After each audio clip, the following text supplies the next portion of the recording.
KPPB is an intellectual property law firm based in Southern California with national and international reach. We are fortunate to be a trusted advisor to world-class research institutions across the country. At KPPB, we measure our success by the success of our clients. Our attorneys are motivated by a desire to help transformative technologies move from the lab to the market. If you are interested in learning more about our services and how we might turn our expertise to your challenges, please reach out today. You can find more information about us at www.kppb.com.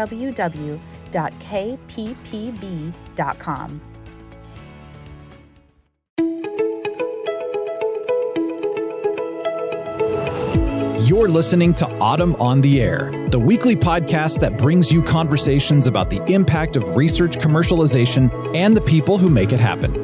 Join us for interviews with patent and licensing professionals, innovators, entrepreneurs, and tech transfer leaders on the issues and trends that matter most. Keep listening for an inside track on the people, IP policies, and politics changing our world. Hello, and thanks for joining us on the air. I'm your host, Lisa Mueller. Indigenous Peoples Month, celebrated in the month of November throughout the United States, is a time to celebrate and honor the rich cultures, histories, and contributions of Indigenous communities. Throughout our Indigenous People Celebration series, we'll be shining a spotlight on inspiring individuals, organizations, and initiatives that are making a profound impact in Indigenous communities. Joining us today is Jael Whitney, an officer for MIT Solves Indigenous Communities.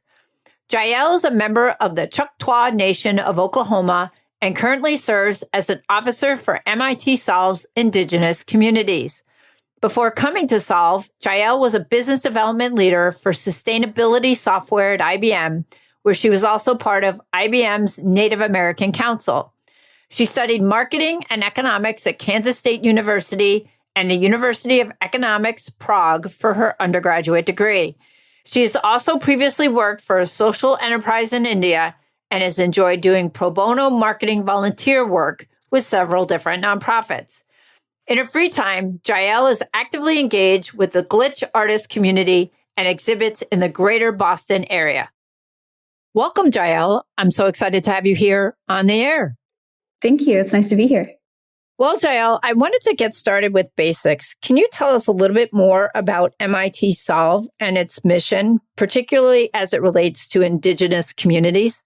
Absolutely. Solve lives within the Office of the President at MIT as a marketplace for social impact and social entrepreneurship. Through our Global Challenges program, we connect organizations with funding and resources within our networks of subject matter experts to help them address challenges within their communities using technology. Each year, our Indigenous Communities Fellowship selects 6 to 8 innovators who are using traditional knowledge and technology to drive positive impact in Indigenous communities anywhere in the United States or Canada. At the center of this fellowship is a peer community of practice, celebrating and supporting Indigenous brilliance, resilience, and ingenuity. That's really interesting. And I was reading your 2023 fiscal report, and I was really impressed because I have to say, one of the things that comes out of that report is that you have 268 solvers and fellows, which include 62%, which are led by women that are headquartered in 56 countries. And that includes 36 Indigenous community fellows and 22 American Indian tribes. And that's amazingly impressive. Yeah, and we just expanded the program to Canada for the first time this year as well. So we were able to have 2 fellows from Canada this year, which are first 2 from Canada. Super exciting. That's really exciting. It really, really exciting. And, something that I thought was also very impressive about MIT Solve was that it's known for addressing some of the world's most pressing challenges. Can you share some insights into how MIT Solve's approach aligns with the unique needs of Indigenous communities? Yeah. Within our Indigenous Communities Fellowship, we focus on sovereignty in a variety of different areas, including economic development, energy, food and water systems, cultural preservation, and health. And these areas also align with SOLV's other global challenge cohorts, which include climate, economic prosperity, health, and learning. And so that means our Indigenous Communities Fellows are able to benefit from the knowledge and resources of those other solver cohorts and the different members of the community that they bring in addition to the subject matter experts that they have within their specific domains. And we also specifically work to identify resources and experts that bring that lens of Indigenous knowledge as well. Wow, it sounds like you guys really do quite a bit of research. And so I'm curious, beyond these kind of technical aspects that you mentioned, what would you say are some of the key principles or values that guide MIT Solve's approach when you work with the Indigenous communities? Yeah. So for MIT Solve and all of our different challenges, we kind of have it's 5 different core values that support our mission to drive social innovation and address social impact challenges in a variety of different contexts. So the first of those is optimism, which for us means that although complex challenges exist in the world, we do believe that they are solvable. And then our second core value is partnership, which feeds into the first value because we believe that problems are only solvable when addressed through partnership across organizations, sectors, and industries. And so our third core value is open innovation, which for us means talent and ingenuity exist everywhere, not just in big institutions with brand recognition like MIT. So our focus is on finding and supporting those individuals with big ideas. And then our fourth core value is human-centered solutions, which means that the solutions we're working with must end with, begin with, and involve the people that they're designed for. And then our fifth and final value at MIT Solve is inclusive technology, which we regard as technology that addresses economic, cultural, and social barriers to create opportunities for all. And then specifically within our Indigenous Communities Fellowship, we acknowledge our shared history of colonization and modern oppression that has led to ongoing disparities in health, education, energy, incarceration, and economic opportunity. And so we also recognize that Indigenous innovators continue to harness traditional knowledge and technology for the benefit of their communities and our shared earth, driving solutions to promote energy, food and data sovereignty, climate resilience, Indigenous businesses, culturally grounded education, and positive and physical and mental health outcomes. So whether they're working in their hometowns or across the medicine line, Indigenous innovators are building upon the legacy of exchanging resources, knowledge, and technology to address modern challenges with historic roots.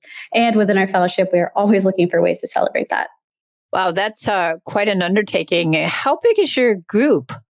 Yeah, so within the Indigenous Communities Fellowship, it's myself and my manager, Erin Slater, that support the program. And then we also have supports in the different challenges that bring us different subject matter relevant. But in terms of like the dedicated Solve staff, it's the 2 of us. Wow, you two must get a lot done because everything that you just mentioned that falls within those 5 different buckets of your core values and everything that you explained that's associated with it, it really sounds like there's a tremendous amount that the 2 of you are doing. Yeah, and I think a lot of the learning also gets shared like in the cross cohort connections. So when we have one cohort member sharing expertise with another, I think that is able to help us kind of create more of those synergies that allow us to be more effective. Absolutely. And, keeping on that thing, I'm kind of curious, are there some success stories or maybe a project that MIT Solve's been involved in with the Indigenous communities that you're particularly proud of? Oh, yes, definitely. So one of our 2021 Indigenous Communities Fellows was Waking Women Healing Institute, which is an Indigenous and survivor-led nonprofit that serves missing and murdered Indigenous women and persons' families through Indian country. And during their fellowship, our team was able to connect them with the MIT Data Plus Feminism Lab team in developing their MMIWP digital resource map. And so together, they recently publicly unveiled the tool, which aims to redefine access and availability of resources to the families of MMIWP and partners. The digital resource map offers cutting-edge features that address the MMIWP's epidemic's most pressing challenges, including coordination of services, information access, and resource availability. So by clicking through the map, you can actually find local resources and contacts for organizations that provide resources such as awareness raising, search coordination, education, databases of missing persons, and more. And so you're now able to find this tool on both the U.S. Department of Justice website as well as the MIT Data Plus Feminism Lab website. Wow, it definitely sounds like that's had a tremendous impact. Definitely, yeah. They were able to do a community support event a couple of weeks ago that brought both of those teams together. So it's really cool to always see those MIT collaborations with our fellows as well. Absolutely. And I wanted to go back for a second to the Indigenous Communities Fellowship at MIT. And it sounds like an incredible opportunity. What kind of innovators is that designed to support, and what can they expect from the fellowship? Our Indigenous Communities Fellowship is open to any social innovator working with Indigenous communities within the United States, Canada, and their respective territories. So we've had fellows that range from nonprofits to businesses to postdoctoral research projects to social entrepreneurs. And so we look for solutions that are using some form of technology to address challenges within their communities. We also use a very broad definition of technology, which can range from traditional ecological knowledge to AI to one fellow who was building a video game to preserve the Ojibwa language. And so, yeah. And the fellowship itself provides a 9-month program of support that includes funding, a comprehensive needs assessment, technical and business mentorship, and tailored connections to a network of companies, foundations, NGOs, and more. And so we continue monitoring and evaluation 5 years after the program ends to continue to provide ongoing connections and resource support to alumni as well. So community support obviously is very crucial for innovation. How does MIT Solve foster a sense of community and collaboration among Indigenous innovators and organizations?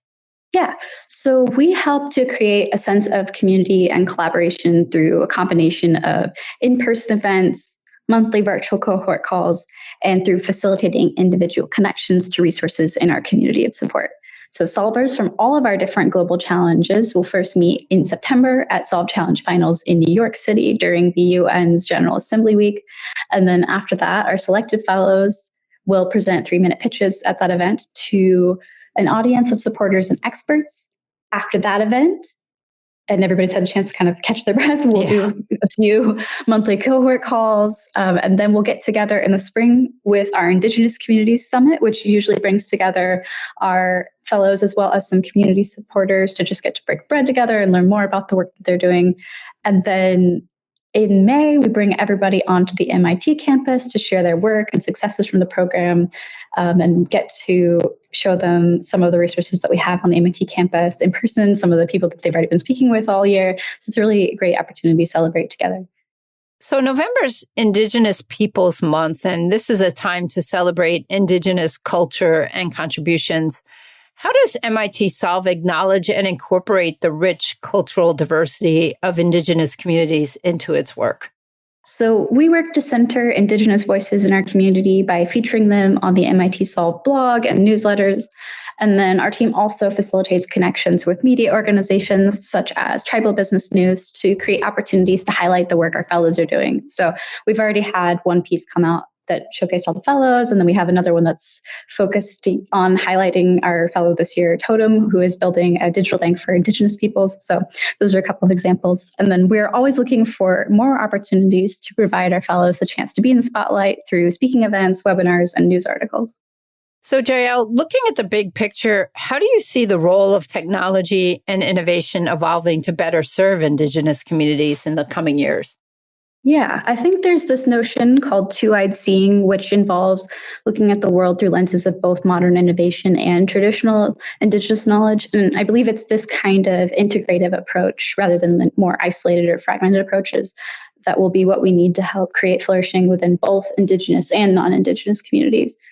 I recently read that research is being put out at such a rate nowadays that it's difficult to parse out what is substantial and relevant and what is not. And so I think this is why support organizations like MIT Solve are so important, because they can distill and showcase some great examples of this kind of innovation in ways that are easy to share and replicate across different subject matter disciplines.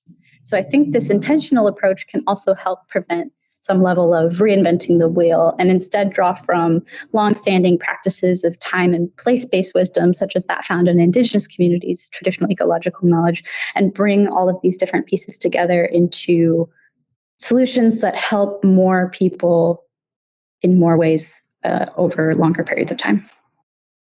So, Jael, as the podcast comes to a close, I wanted to ask you, what message or piece of advice would you like to leave with our audience regarding the importance of supporting and uplifting Indigenous communities through innovation? I think on a practical level, I would definitely encourage folks to connect with me on LinkedIn and take a look on our website at our current Indigenous Communities Fellows. And if you see any of those solutions working in areas that you feel empowered to provide support, definitely reach out to me and I'd be happy to facilitate a direct connection with the fellows. And then more broadly, I would also encourage folks to continue their own learning by subscribing to newsletters from organizations that center Indigenous voices and innovation, such as Native Americans in Philanthropy or the First Nations Development Institute, and then, of course, MIT Solve as well. That brings us to the end of this episode featuring Jael Whitney from MIT Solve's Indigenous Communities. It's been a privilege to explore the incredible work being done to empower and uplift Indigenous communities through innovation. Thank you, Jael, for joining us. I hope this episode has helped shed light on the inspiring work happening during Indigenous Peoples Month and has left you inspired to support and celebrate Indigenous communities. Stay tuned for more enlightening conversation in our Indigenous Peoples Month series. Thanks for listening to Autumn on the Air with Lisa Mueller. Get social with us and share your thoughts. You can tweet us at AUTM or visit us online at autm.net. We'll be back next week on the air. Be sure to join us.